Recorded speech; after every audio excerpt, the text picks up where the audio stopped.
Mirëmbrëma të nderuar teleshikues, unë jam Endri Xhafo, I ftuari sot në fakt do të ketë disa të ftuar që janë në pozicione të ndryshme. Ne shohim këtu kemi zotin Luciano Boçi, I cili ndodhet në selinë e Partisë Demokratike, kemi Mark Markun dhe Agron Gjekmarka, I cili ndodhet përpara kryeministrisë ku vazhdojnë të protestojnë një grup studentësh të cilët kanë protestuar sot në një manifestim të madh përpara kuvendit. Kujtoj që ka pasur një seancë plenare sot në kuvend, kemi pasur mundësi ta ndjekim transmetimin e plotë të kësaj seance, e cila ka pasur përballet e saj kryeministri ka marrë fjalën. Ministra e Arsimit Linda Nikolla në një gati mea culpa ka pranuar përgjegjësinë e saj për çdo gjë. Pikpyetjet që qëndrojnë mbi fatin e mëtejshëm të ministres vazhdojnë të jenë. Prej kohësh përflitet që ministrja ndoshta edhe mund të jap dorëheqjen, gjithsesi asgjë nuk është zyrtare. Ajo që është e vërtetë, ajo që është fakt, ajo që ka ndodhur pasdite është se kryeministri është përpjekur që një pjesë të kësaj le të themi përgjegjësie për këtë pakënaqësi të studentëve, e cila shpërtheu në një protestë që po zgjatet, po vazhdon prej 9 ditësh, u përpoq ta kaloj mbi universitetet. Në një takim që ka pasur sot pasdite, kryeministri me rektor dhe dekan të Universitetit të Tiranës ka folur pikërisht për përgjegjësitë që bien edhe mbi universitetet, duke ngritur në fakt një pikpyetje në lidhje me autonominë që u fol se ishte një nga meritat e ligjit të ri të arsimit të lartë, kaq shumë I kontestuar si nga studentët kësaj here edhe nga pedagogët. Për të folur pak për protestën dhe çfarë solli kjo protestë, do ta filloja bisedën me Mark Markun, I cili është pedagog dhe është pjesë, është koordinator I forumit për lirit akademike. Atëherë do të presim pak çaste derisa të kemi lidhjen me Mark Markun. Nëse kemi lidhjen me Agron Gjekmarkajn, do doja të lidheshim me të. Atje ndodhet kolegja Klementina Cenkollari, e cila në fakt ka ndjekur gjatë gjithë ditës së sot me punimet e parlamentit. Ajo që ka ndodhur sot në parlament është që studentët janë bërë të gjithë bashkë, protesta e cila filloi nga Ministria e Arsimit, madje gati duke refuzuar me këmbgulje që të mos kalonin dhe të protestonin përpara kryeministrisë, si për ta ngushtuar, le të themi, dhe për të mos I thënë karakter politik gjithë kësaj proteste. Më në fund u zhvendos nga Ministria e Arsimit, ka pasur mbrëm protesta para kryeministrisë dhe sot në parlament. Le të ndjekim, regjia mjofton që kemi gati atë që çfarë kryeministri ka thënë sot në parlament. Ju ftoj ta ndjekim dhe rikthehemi në studio për bisedën pra me të ftuarit tanë. Deputeti Salari, ullu poshtë. Ullu poshtë. Ullu poshtë, lutem. Ullu poshtë. Ullu poshtë, ullu poshtë. Të lutem, ullu poshtë. Ullu një poshtë. Ai 3 minuta do flasë, lutem. Mund të filloni, zoti Rama? Adashi im me mbiemër, Rama Luan, tha që studentët kanë të drejtë na nxjerrin gjithëve jashtë. Ndërkohë juve ju kanë nxjerrë jashtë, sepse u detyrua të hidheni në ilegalitet dhe ta ndikoni protestën të maskuar. Leximi im I protestës studentëve shumë shkurt. E para, protesta I dha një shuplak qeverisë. E dyta, protesta I dha një grusht opozitës. Dhe e treta, protesta I dha një shpresë shoqërisë. Shoqëria kërkon zgjidhje. Dhe shoqëria nuk mund ta pranojë që zgjidhja mund të vijë me porosi nga doktoresha e shkencave Monika Kryemadhi, nga profesor Lulzim Mziu apo nga profesor Qorri. Zgjidhja vjen me dialog. Opozita kërkon vetëm bllokim të zgjidhjes, sepse kërkon që të nxjerrë gështenjat nga zjarri duke futur studentët në qërsokak. I themi në studio, atëre lidhemi me Mark Markun, I cili ka ndjekur, ka qenë një nga zërat më të fuqishëm në mbështetje të protestës së studentëve. Mark, mirëmbrëma. Mirëmbrëma. Atëre, çfarë shkaktoi këtë krizë, Mark, dhe si e sheh ti zgjidhjen e saj, duke pasur parasysh që njëra palë kryeministria, qeveria thotë ja dialogojmë dhe studentët thotë ne kemi 8 pika që duam të na plotësohen dhe nuk pranojmë dialog. Unë mendoj që parësisht se preteksti ishin pagesat për riprovimet. Këtë krizë e ka shkaktuar ligji për arsimin e lartë. Një ligj i cili ka sjell praktikisht të model të arsimit ku gjithë pesha e universitetit bie mbi studentët dhe mbi studentët e varfër, dhe mendoj që kjo është shkaku kryesor, po kjo është pasojë pastaj rendimi i taksave studentëve është një pasojë e një modeli që është projektuar përmes ligjit. Për këtë arsye zgjidhja unë mendoj nuk është shumë e thjeshtë, por ka një zgjidhje imediate për të dalë pra një zgjidhje në planin afat shkurtër dhe afat gjatë. Zgjidhja në planin afat shkurtër është plotësimi i kërkesave dhe pa asnjë kusht. Nuk ka nevojë, unë mendoj që ajo loja që bën Rama që duhet vini këtu që unë t'u jap ju atë që du t'u jap etj, bisedojmë për ato që e ka vendosur t'u jap, t'u bëj si po themi të plotësoj kërkesat, më duket loj shumë e rëndë, pa kuptim, po e rëndë në momentin se si po zhvillohen ngjarjet. Kështu që unë them që në hapin e parë do duhet që qeveria të pranojë dhe të nxjerrë vendime për të zbatuar kërkesat, për të plotësuar kërkesat e studentëve, dhe pastaj në fazën e dytë, sepse normalisht disa prej tyre mund të plotësohen më një herë, por ka kërkesa të cilat do duhet një kohë shumë e gjatë për të, po themi, për të dhënë zgjidhje. Duhet rifilluar dhe herë dialogu, dhe aty duhet bëhet dialogu për modelin e sistemit të arsimit lartë në Shqipëri, modelin e sistemit të arsimit lartë publik në Shqipëri, dhe duhet abroguar ligji, për mua është problemi është ligji. Zoti Marku, problemi është ligji thoni ju, por studentët ngren kërkesat, do doja që për të sjellë në vëmendje shikuesve kërkesat e studentëve janë për gjysmimin e tarifës së studimit, rritja nga 10% në 50% e peshës totale të votës studentëve për të zgjedhur kandidatët për dekan rektor dhe rritja e përfaqësisë studentëve në senatin akademik me 20%. Mbështetur në nenin 99 mbi këshillat studentore ligj arsimit të lartë, pika 2, kërkojmë që bordi i administrimit të institucioneve të arsimit të lartë ketë numër të barabartë votash si nga Ministria e Arsimit të Sportit dhe nga institucionet e arsimit të lartë dhe të shtohet me një përfaqësues në këtë bord nga studentët, mbështetja e studentëve për kërkime shkencore, dhe kjo ndoshta është një nga ato pika që ju thatë se do të donte kohë ose është vështirësisht e matshme mbështetja e studentëve për kërkime shkencore. Apo për shembull pika 5, mbështetja e studentëve të doktoraturës me fonde për kërkime shkencore. Përmirësimi i kushteve të konvikteve të studentëve të universiteteve. Dhe dyfishimi i buxhetit për arsimin e lartë dhe e fundit pajisja gjithë studentëve me kartën e studentit brenda vitit 2018-2019. Karta e studentit kujtoj që ka qenë një premtim elektoral i bërë nga të gjithë kryetarët e Bashkive të Tiranës, Lulzim Basha, të fundit, Erion Veliaj, dhe ende nuk është realizuar të paktën për Tiranën, që është dhe poli më i madh universitar në vend. Pyetja, edhe kam përshtypjen që kjo ka të bëjë me interesin tuaj si forumi i lirive akademike, sepse keni qenë nga kundërshtarët më të fortë të ligjit për arsimin e lartë, ka të bëjë me atë çka do t'i bënte studentët të tërhiqeshin, të ktheheshin në auditore. Zbesoj se të 8 pikat përmbushja atyre do të ishte mundur në afat imediat.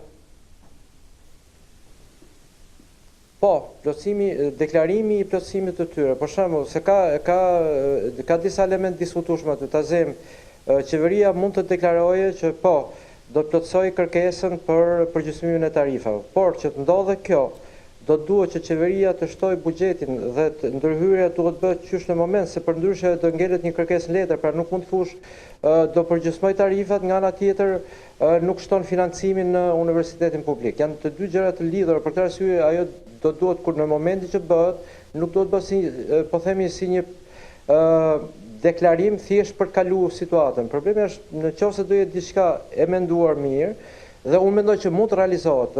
Kërkesa e tyre për uljen e tarifave dhe për heqjen e tarifës për riprovimet është totalisht e plotësueshme. Pastaj ka disa kërkesa të tjera të cilat janë diskutuar, nuk mund të plotësohen më herë. Tazem, zgjedhja me 50% po themi nga studentët e strukturave të universitare, në zgjedhjet në universitet. Si model, është një lloj modeli, dakord, studentët e duan dhe mund të shpajë, mund të diskutohet sepse mund të ushtohet po themi niveli i përfaqësimit, por 50% unë nuk di të ketë universitet në botë nuk e di, po në Europë që strukturat e zgjedhura universitare të përcaktohen në masën 50% nga studentë. Për shumë arsye, pra mund të ushtohet kuota nga 10, 20, ku diun 30. Gjë shumë e mirë sepse çfarëdo lloj rritje e nivelit të përfaqësimit, por duhet kërkuar disa mos kalojmë edhe në ekstreme pastaj, sepse kalojmë në universitete masovike ku mendohet që zgjidhen problemet duke marrë pjesë masa. Unë mendoj që për shkak ajo duhet diskutohet. Marku, të falenderoj për informacione dhe për këndvështrimi që solle për këtë. Do doja të kaluja një koleg tjetër tëndin, Agron Gjekmarka, i cili është zëvendës dekan i Fakultetit të Histori Filologjisë, i cili është përpara kryeministrisë me kolegen Klementina Cenkollari. Ajo që ka rënë në sy gjatë kësaj proteste studentëve ka qenë edhe fakti që studentët kanë në një farë mënyrë denoncuar publikisht, nuk do të doja të përdora termin linçuar, por kanë denoncuar publikisht ata pedagogë të cilët sipas tyre u kanë kërkuar para për të marrë provimet. Pra ka pasur një fushat edhe denoncimi, distancimi nga pedagogët. Do doja të dija mendimin e Agron Gjekmarkait nëse kjo lëvizje krijoi një farë distance, le të themi, midis pedagogëve dhe studentëve. U duk sikur në një farë mënyrë studentët u distancuan nga pedagogët, pavarësisht se duhet thënë që ka pasur pedagogë që kanë qenë në vijën e parë të mbështetjes. Kujtoj Edmond Tupen, për cilin u tha se ka pasur një padi penale nga policia për tubim të paligjshëm, që e bën këtë situatë deri diku groteske.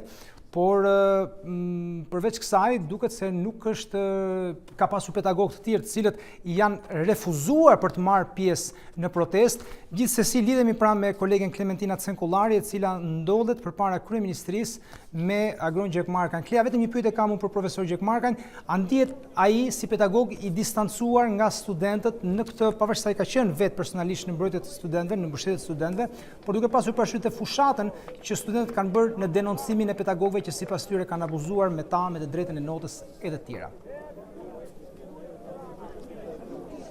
Zoti Gjekmarka, një pyetje që vjen nga studio, nga zoti Xhapo. A ndjeni ju i distancuar në raport me studentët, në raport me kërkesat që ata kanë pasur, pasi denoncimet kanë qenë të përhershme?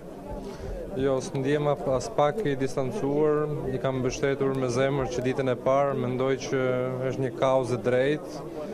Është një kauzë e paralajmëruar, le të themi, nga studentët dhe eksponentët e tjerë të Universitetit të Tiranës si Forumi për Liri Akademike. Janë çështje të përsëritura, të ngritura. Kjo është, le të themi, një protestë e paralajmëruar në një farë mënyre, i ka rënë një thellë në probleme sociale, në probleme të perspektivës, në probleme të standardeve, në probleme të shanseve të barabarta. Është një shpërthim i zemrimit i cili shpreh edhe dramat ekonomike që kanë studentët shqiptarë, të cilat vjen një moment që nuk përballohen më dhe artikulohen nëpërmjet zërit të protestës.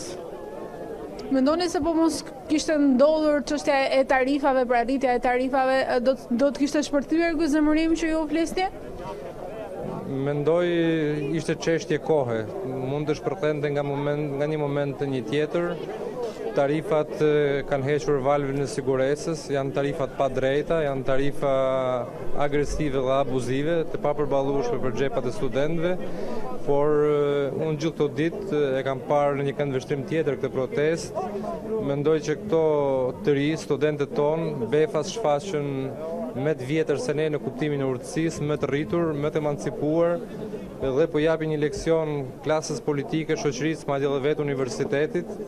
Kështu që është momenti t'i dëgjojmë dhe t'i mbështesim pa marrë protagonizëm. Është një dhjetor i dytë në kuptimin simbolik të ngjalljes së shpresës, një dhjetor që e fton kombin shqiptar, shoqërinë shqiptare të reflektojë thellë për problemet e veta të mëdha të pazgjidhura mbi gjitha perspektivën që u jep të rive të vet. Ka pasur sot pasdite zoti Gjekmarka e kryeministri Rama një takim me dekanët dhe me rektorët.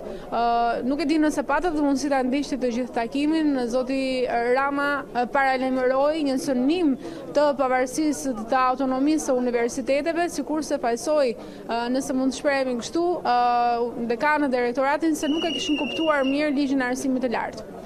Unë mendoj që nëna gjitha të qijave është ligji i arsimit lartë, një ligj klientelist, një ligj që është kundërshtuar me forcë nga trupa akademike për një kohë të gjatë. Ne nuk jemi konsideruar në protestën tonë të saj kohe, kemi paralajmëruar në mënyrë të strukturuar dhe të argumentuar të gjitha pasojat që do të cilë ky ligj i implementuar, një ligj klientelist në shërbim të klientëve të qeverisë, jo i përshtatshëm për funksionimin e Universitetit Publik të Tiranës, nuk jemi dëgjuar dhe sot jemi në këtë pikë. Unë ndoqja dhe përfitoj nga rasti të them që është domosdoshme që ky ligj të amendohet, sepse nuk mund të them që është një ligj totalisht i keq, ligji ka edhe gjëra pozitive, por mbi gjitha ligji ka nevojë që të amendohet në disa pjesë të tij që të bëhet funksionues. Unë ndoqja sot takimin e kryeministrit, me të thënë të vërtetën, mu duk një monolog i dëshpëruar.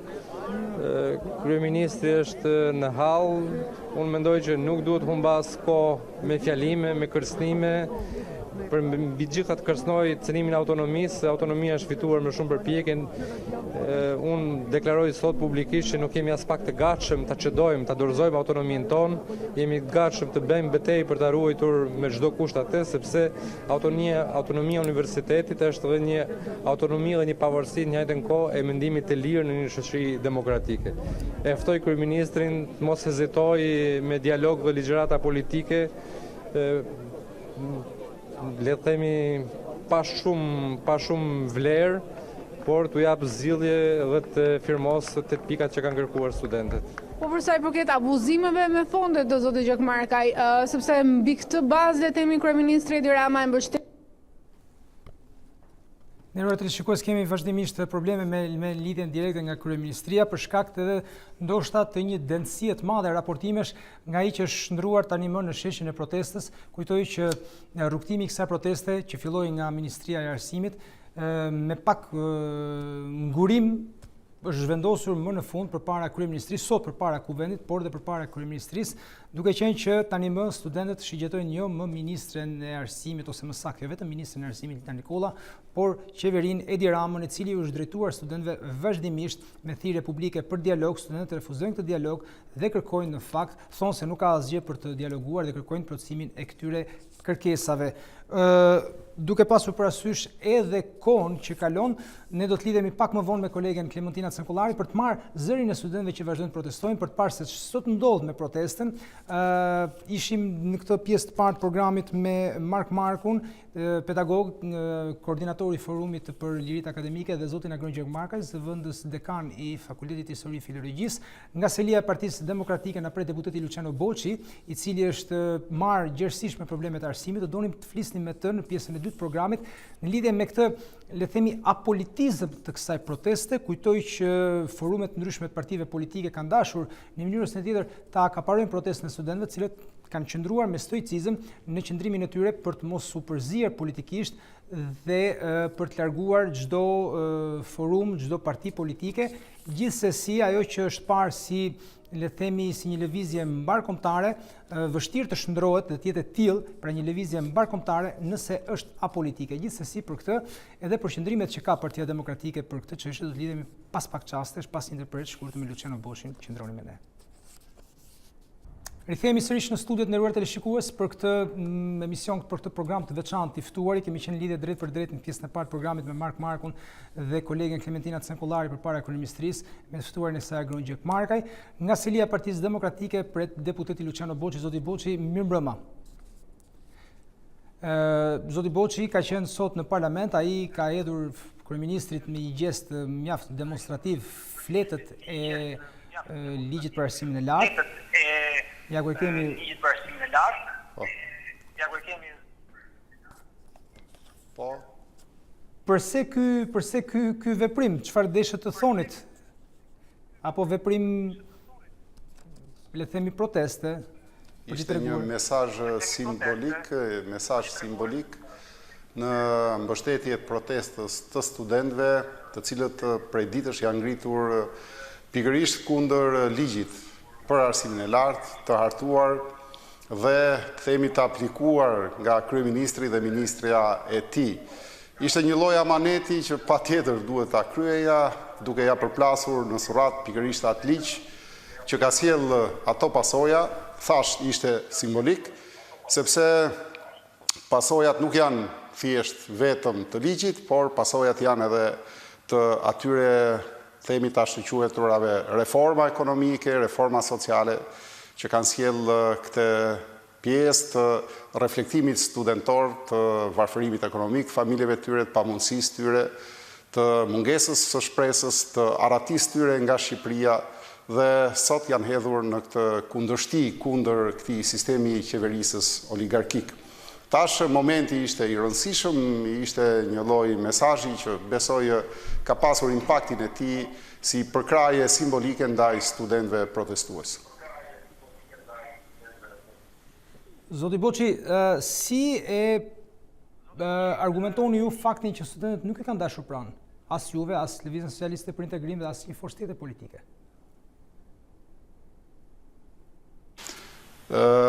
Kjo është një zgjedhje në fakt e debatueshme, pasi vazhdojnë ende opsionet e ndryshme brenda grupimeve që ekzistojnë në protestë. Studentët kanë autoritetin e tyre, janë në emocionin e një lëvizje që vërtet ka zgjuar rinin shqiptare dhe kanë menduar dhe mendojnë që mos atashimi politik do të jap mundësi atyre që qeveria të reflektoj, ndërsa personalisht do mendoja të kundërtën, nuk duhet ngatruar mekanizmi politik, siç është politika në tërësi si mekanizëm për zgjidhjen e problemit në një protestë që ka kërkesa politike dhe që pretendon zgjidhje politike me partitizmin, me atashimin e grupeve caktuara apo të vetë studentëve ndaj partive politike.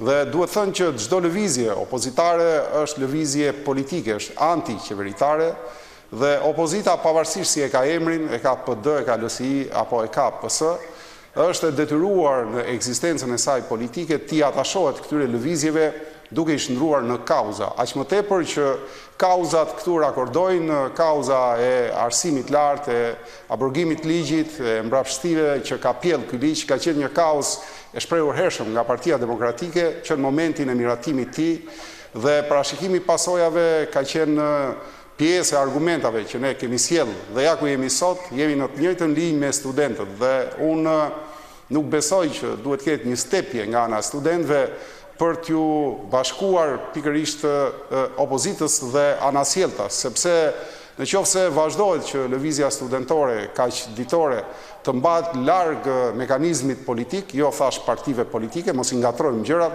atëherë dhe po kaq kohë do zgjasi dhe qeveria do jetë po kaq e qetë sa ç'është në marrjen përsipër të plotësimit kushteve të studentëve. Një majorancë vjen lëvizje politike, sepse është në emocion politik dhe duhet patjetër që kërkesat e studentëve, ato pikat e pretencës, drejtësie që studentët i kanë bërë qeverisë, duhet patjetër të marrin frymëzimin politik, të shndrohen në alternativë. Ajo është alternativë dhe është e natyrshme që opozita t'i shndrojë në alternativa të saj dhe si themi mekanizëm zgjidhës i të gjitha atyre problemeve. Pasi sot jemi përballë një konkluzioni shumë saktë. Qeveria ka dështuar reformën për arsimin e lartë, ka dështuar në arsimin e përgjithësi, ka dështuar në ekonomi, sepse arsimi është pasojë e ekonomisë, familjet e studentëve nuk kanë mundësi ekonomike, mjerimi është këmbkryq, ka papunësi, ka dështuar në reformat e saj sociale, punësimit të rive, dhe përderisa ka dështuar, ka prishur kontratën pikërisht me rinin që është atje, ka prishur kontratën me votuesin, me qytetarët dhe është e natyrshme që konkluzioni i asaj proteste të shkojë drejt konkluzionit që kjo qeverisje e ka krejt pamundur që zgjidh problemet e tyre. Në fakt, studentët e kanë shprehur në intuitën e tyre për bashkuese në këtë rast, për te grupimeve, kur kanë kërkuar që mos ketë dialog në thonjza i Ramës, mos ketë negociata, sepse koha e negociatave, koha e dialogut ka mbaruar. Kryeministri duhet ishte kujtuar momentin që diskutohesh ligji i arsimit lart, madje të merrten në konsiderat të gjitha kërkesat që janë bërë nga këshillat studentore. Unë kam qenë një nga oponentët bashkë me Forumi për Liri Akademike, nga profesorët e nderuar që ju i keni intervistuar, dhe në fakt duhet i merrte në konsiderat mendimet e studentëve dhe në momentet kur diskutohet ligji i buxhetit, që është ligji kryesor i një magjorance. Dhe nuk është marrë fare në konsiderat, pra periudha e dialogut dhe themi e negociatave ka mbaruar, studentët kërkojnë plotësimin e kushteve, çka do thotë dorëzim pa kushte i qeverisë dhe i kryeministrit. Zoti Buçi, me sa kuptova nga përgjigja juaj, ju thoni se nëse do t'i bashkoheshit kësaj proteste, do t'i jepin një vlerë të shtuar, duke i dhënë asaj një karakter më politik, një proteste si kjo e studentëve. Po si mund t'ju besojnë studentët juve kur në krah keni një forcë si Lëvizja Socialiste për Integrim, e cila sot ka paraqitur amendamente në kuvend, por kur është miratuar ligji i arsimit të lartë e ka votuar atë? Këto opsionet e diversioneve në ligjërimin politik janë pranishme në çdo zgjidhje apo problematik politike dhe ky është një këndvështrim, themi, skeptik dhe argumentues në favor të PS-s ose të Ramës ose të maggiorancës, le të themi. Për hir të vërtetës, meqense unë jam dëshmitar edhe i votimit të ligjit të arsimit të lartë nga LSI-ja, duhet them që vetë LSI-ja në diskutimet që ne kemi pasur për një nga pikat që kërkojnë studentët, që është përfaqësimi i tyre më i lartë në bordet e administrimit, që nuk ka fare tani, por dhe në senatin akademik, ka insistuar që përqindja të rritej. Në mënyrë, themi, të papranueshme në projektin e parë të ligjit të arsimit të lartë, përfaqësimi studentor ka qenë masën 5% në senat. Sot është 10%, sepse insistoi atëherë LSI-ja, ne kërkuam të ruhesh standardi i ligjit vjetër në masën e 20%, nuk u morë në konsiderat. Përpos kësaj duhet shtoj, jo duke bërë avokatin e Lëvizjes Socialiste për Integrim, duhet shtoj faktin që në seancë jam paraqitur amendime nga Lëvizja Socialiste për Integrim, cilat nuk janë pranuar nga pjesa e maggiorancës, pra nuk janë votuar, megjithëse në fund fare ka pasur sigurisht një dill politik, pasi kanë qenë aleat në qeverisje. Dhe mënyra se si është parashtruar ligji, si u prononcuan ata që hartuan, mënyra si u ndërtua, themi ajo pjesa e propagandës me një komision që merresh me reformën në arsimin e lartë, duke sikur ligji do sillte benefite për arsimin e lartë. Dhe ja ku jemi pas gati 4 vitesh të aplikimit të tij dhe nuk ka asnjë lloj benefiti, arsimi i lartë është në kaos total, universitetet publike kanë humbur hapësirën publike, ndërkohë që vetë pedagogët dhe studentët kanë humbur hapësirën universitare dhe sigurisht pjesa e ndikimit dhe e tarifave sjell edhe rënimin ekonomik, mungesën e shpresës, papunësia është evidente, diplomat nuk janë më cilësore, nuk janë të atashuara në tregun e punës, nuk sjellin punësimin e trive përpos emigracionit tyre.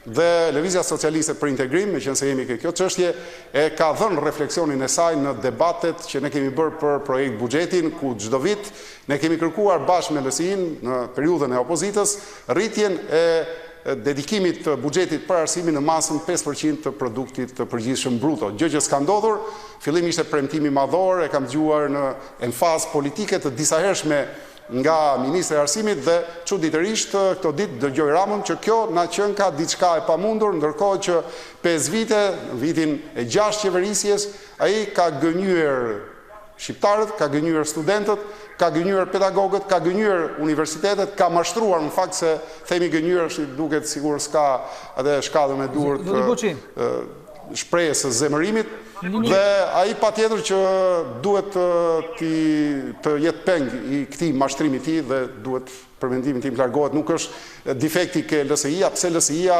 mund s'duhet atashohet etj. Studentët nuk kanë hezitim, por ka grupe caktuara që i mbajnë larg. Unë them që periudha e mbajtjes larg të protestës ka mbaruar.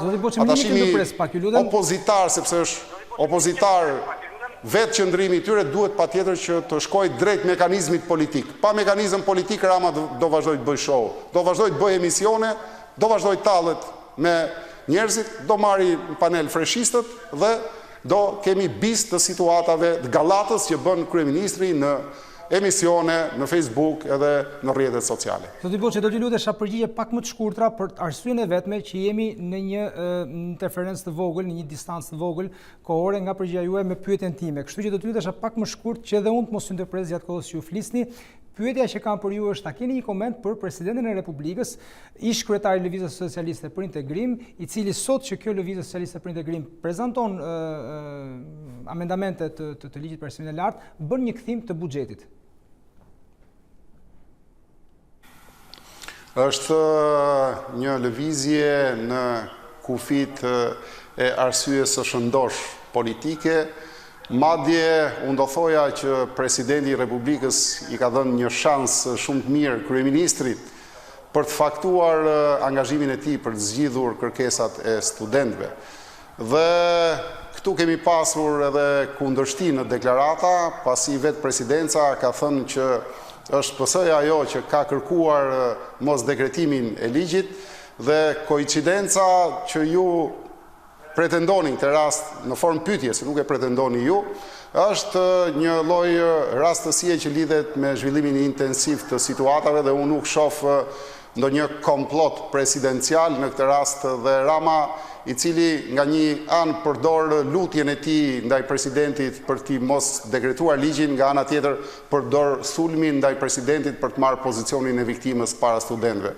Është një lloj mjeshtrie që Rama e ka përdorur shpesh në politikë, merr pozitën e asaj bretkosës ngordhur që njerëzit të dalin konkluzionin nga pjesa jonë, se unë vi nga Elbasani, është ajo pjesa tokfjalçit gjyna burri mirë, se edhe ky duhet mbështet dhe për krah. Kështu ka bërë me armët kimike, kështu ka bërë në situata tjera të vështira, ka bërë sikur ka vënë dorën në zemër dhe sikur është njeriu që kërkon pardon dhe që kërkon zgjidhje. Është një hipokrizi lapidare, teatrore shumë e madhe e këtij kryeministri. Do të i votonit ju ndryshimet e buxhetit nëse mazhoranca do të mbante parasysh sugjerimet e presidentit?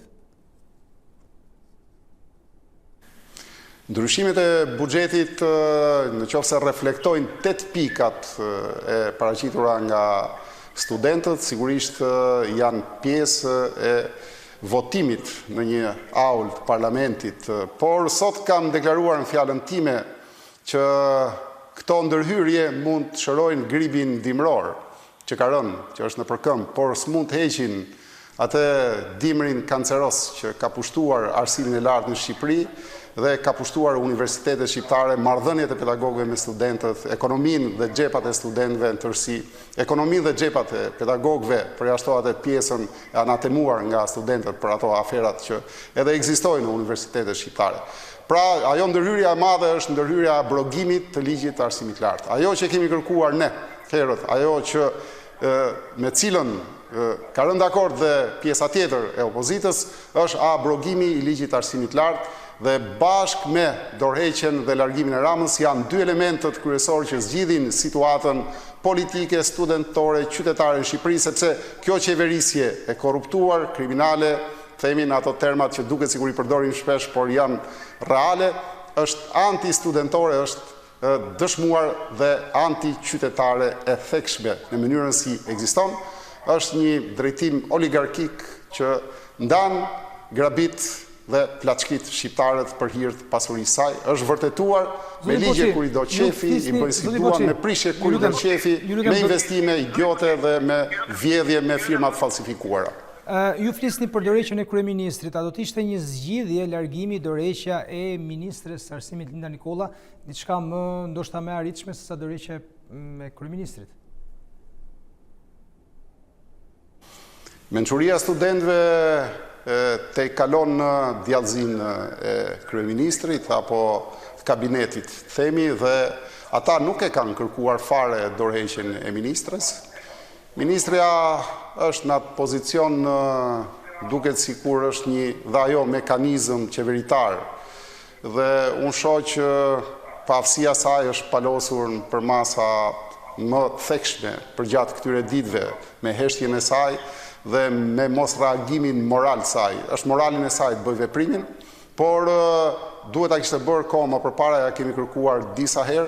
Kjo nuk zgjidh situatën e arsimit, zgjidh situatën personale të ministres dhe nuk është gjë që e kanë kërkuar studentët, nuk zgjidh fare situatën se nuk është parashtruar nga studentët, pasi e keqja qëndron në filozofinë e qeverisjes, e keqja qëndron në ligjet e mbrapshta, në reformat me pasoja negative për rinin, për studentët, për shoqërinë. Faleminderit për këtë ndërhyrje, zoti Boçi, nga selia e Partisë Demokratike. Atëherë ne se çfarë kërkojnë studentët, do të kemi mundësi ta ndjekim në mbyllje të këtij programi. Do të kalojmë në ndërprerje të shkurtër, do të lidhemi edhe një herë tjetër me kolegen Klementina Cenkollari, e cila ndodhet pranë studentëve që ende protestojnë përpara kryeministrisë. Rikthehemi pas pak.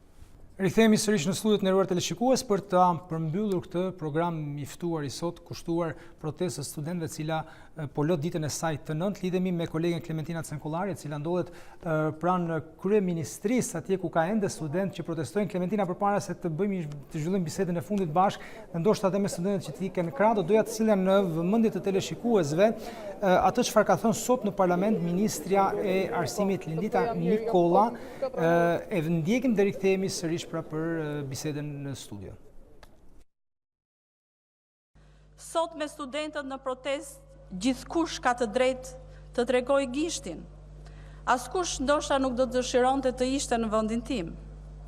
Lindita Nikolla, dil nga ministria. Të kanë ardhur studentët dhe jo ushtria. Thëritën studentët. Unë dola dhe dal nga ministria, sepse nuk e kam hiç të vështirë.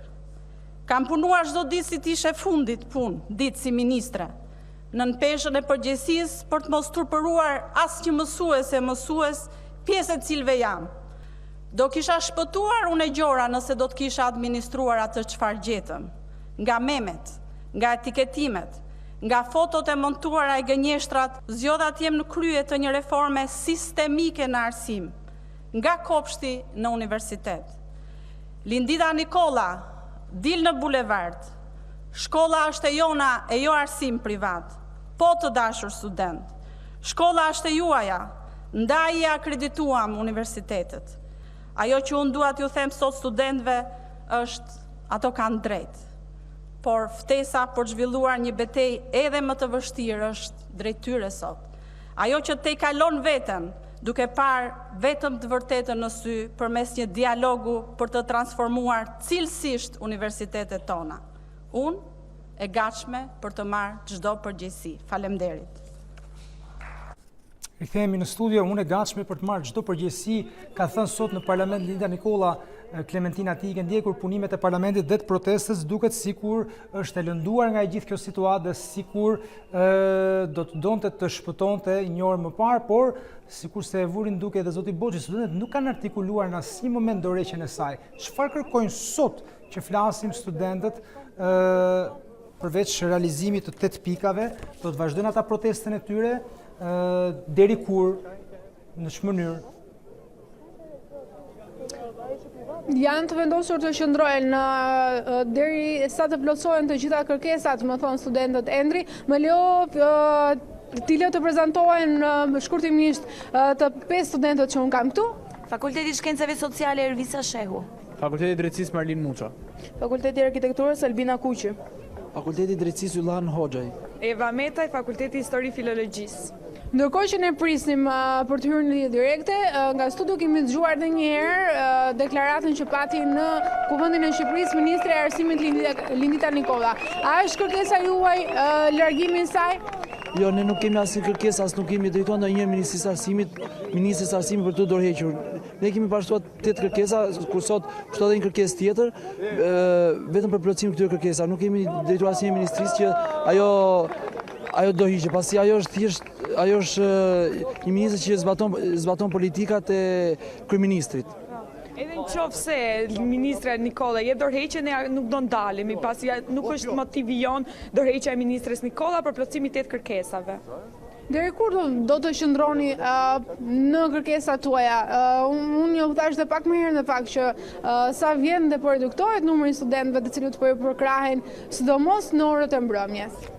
Është e pritshme pasi po qëndrojmë nga mëngjesi deri në darkë, nuk mund presim të gjithë ta kalojnë natën këtu. Rëndësi ka që në orët kryesore sheshi mbushet vetëm nga studentët që do luftojnë deri në pikën e fundit, derisa ato kërkesa të realizohen. Ne nuk shkulemi që këtu.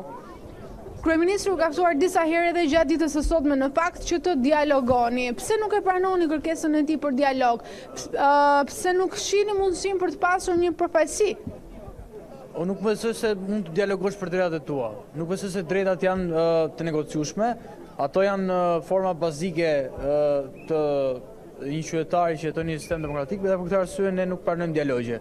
Gjithashtu po të shikosh të gjithë historikun e kauzave civile në Shqipëri, gjithmonë sa herë që një kategori e caktuar njerëzish kanë cilë një profesi për të dialoguar me pushtetin, gjithmonë pushteti me anë të instrumenteve të saja i ka blerë këta njerëz ose i ka kërcënuar dhe kauza ka dështuar. Për këtë arsye ne kemi zgjedhur këtë mënyrë organizimi. Gjithashtu sa i përket përfaqësisë, është po njëta përgjigje, domethënë profesia është hapi i parë i kompromisit dhe për këtë arsye ne jemi një pjesë e një kauze ku studentët vendosin vetë për veten e tyre dhe nuk kanë nevojë për njerëz të tjerë që vendosin për ta. As pedagogët nuk i shihnin si një mundësi për t'ju mbështetur? Atëherë nëse pedagogët do na kishin mbështetur këtë gjithë duhet ta kishin bërë që në fillim jo tani që ne kemi dalur në protestë, sepse përderisa jemi në protestë do të thotë që edhe ato nuk janë me ne. Pastaj doja t'i thojë zotit kryeministri që nëse i ka lexuar mirë kërkesat tona, pika e parë nuk është një kërkesë, por thjesht një nga premtimet e tij që nuk janë realizuar. Kush është ajo pikë nëse ja kujton? Mos gaboj, në vitin 2014 ai ka premtuar që GDP-ja për arsimin do 5%. Ky mbetet një premtim, jo kërkesë. Por nesër keni agjendë? Nesër agjenda është grumbullimi para fakulteteve, marshimi, me shumë mundësi drejt kryeministrisë, megjithëse kjo mbetet një vendim i vetë studentëve, dhe qëndrimi këtu deri në orët e vona të natës për t'i treguar kryeministrit që ne jemi të vendosur për t'i shkuar kauzës deri në fund. Po në rast se kalojnë edhe shumë ditë të tjera dhe kryeministri vijon t'ju kërkoj dialog dhe ju nuk pranoni, kush do t'jetë fundi i kësaj proteste? Ne jemi të vendosur, si gjithë studentët janë të vendosur, do të ndiejnë plotësimin e gjitha kurseve që ne kemi parashtruar, mund të ketë përshkallëzim kjo mbetet ditëve im duke vendosur gjithë së bashku. Dhe një pyetje të fundit, nuk e di, keni ndjekur sot presidenti i Republikës se ktheu ligjin për buxhetin për vitin e ardhshëm. Si është lexuar nga ju kjo vendimarrje e presidentit? Në fakt nuk është se kam ndjekur pasi gjithë ditën kemi qenë këtu në protestë, nuk jam larguar për asnjë moment, kam qenë orët e para të mëngjesit këtu, dhe madje kam vendosur ta kaloj dhe natën këtu bashkë me shokët dhe shoqet e mia, por jam shumë e lumtur që presidenti ka marrë këtë vendim dhe rishikimin e buxhetit për vitin e ardhshëm. Kjo jep domethënë ka një lehtësi domethënë edhe nëse presidenti ka rikthyer ligjin në parlament, atë parlamenti ka mundësi që ta rishqyrtojë dhe të shtojë përqindjen për arsimin e lartë. Klementina. Ka qenë një kërkesë e jona, sidomos të studentëve drejtësisë, që presidenti ta rikthente ligjin për buxhetin e shtetit në parlament, në mënyrë që majoranca, sigurisht presion e studentëve, ata mendonte dhe të rriste fondet për arsimin e lartë. Po Endre. Klementina, unë të falenderoj për këtë intervista kaq të qarta të qëndrimeve të studentëve për punën që ke bërë sot gjatë gjithë ditës duke pasqyruar protestën e studentëve, e cila filloi përpara parlamentit dhe është zhvendosur sot përsëri përpara kryeministrisë. Klementina Cankollari, të falenderoj. Nderuar teleshikues, ishim me kolegen Klementina Cankollari së bashku me disa studentë që shprehen vendosmërinë e tyre për ta përmbyllur këtë program nëse shohim kërkesat e tyre që kanë të bëjnë jo vetëm me reduktimin e tarifave, një vendim që në fakt u mor nga Senati i Universitetit të Tiranës, por edhe me ndryshimin e ligjit për arsimin e lartë apo rritjen e buxhetit për arsimin, sikurse sapo thanë këta studentë, nuk mund të thuhet se kjo protestë e tyre nuk është politike. Kjo protestë ka kërkesa politike, vetëm se është një protestë sikurse pam jo partijake. Se sa të vendosur do të jenë studentët dhe deri ku do të arrijnë ata me kërkesat e tyre me vendosmëri për të vazhduar protesta çdo ditë, kjo mbetet për tu parë. Unë ju falenderoj për vëmendjen tuaj, ju kujtoj se i Ftuari vjen sërish javën tjetër, deri atëherë bashkë mirupafshim.